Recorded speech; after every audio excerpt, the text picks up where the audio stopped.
അസ്സലാമു അലൈക്കും വറഹ്മത്തുള്ളാഹി വബറകാതുഹു. ഒരിക്കൽ പുണ്യനബിയുടെ സദസ്സിൽ ഒരു പെണ്ണിനെ പറ്റി പറയപ്പെടുകയാണ്. പകൽ മുഴുവൻ നോമ്പനുഷ്ഠിക്കുന്ന, രാത്രി മുഴുവൻ നിസ്കരിക്കുകയും ചെയ്യുന്ന പെണ്ണാണവൾ. പക്ഷേ വത്തുഅദി ജിറാനഹ ബിലിസാനിഹ, അവളുടെ നാവ് കൊണ്ട് അവളുടെ അയൽവാസികളെ ബുദ്ധിമുട്ടിക്കുന്ന പെണ്ണാണവൾ എന്ന് പറഞ്ഞപ്പോൾ മുത്തുനബി അവിടുന്ന് പറയുകയാണ്, ലാ ഖൈറ ഫിഹ, അവൾ ഒരു നന്മയുമില്ല, ഹിയ ഫിന്നാർ, അവൾ നരകത്തിലാണ് എന്ന്.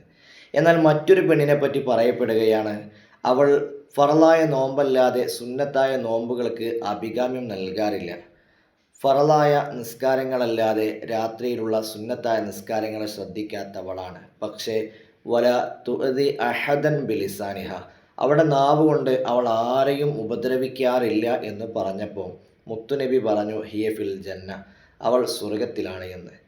പകൽ അനുഷ്ഠിച്ച വ്രതങ്ങളെല്ലാം, രാത്രി നിസ്കരിച്ച നിസ്കാരങ്ങളെല്ലാം വെള്ളത്തിൽ വരച്ച വര പോലെ മായ്ഞ്ഞു പോവാനുള്ള കാരണം നാവിനെ സൂക്ഷിച്ചിട്ടില്ല എന്നുള്ളതാണ്. നാവിനാൽ ഉണ്ടാവുന്ന അപകടങ്ങൾ വളരെ വലുതാണ്. ശരീരത്തിനുണ്ടാക്കുന്ന മുറിവുകൾ ഒരു പക്ഷേ ഉണങ്ങിയേക്കാം. എന്നാൽ നാവിനാൽ ഉണ്ടാവുന്ന ചില മുറിവുകൾ നമ്മുടെ ജീവിതകാലം മുഴുവൻ നമ്മൾ പരിശ്രമിച്ചാലും ഒരു പക്ഷേ ഉണക്കാൻ സാധിച്ചു എന്ന് വരില്ല.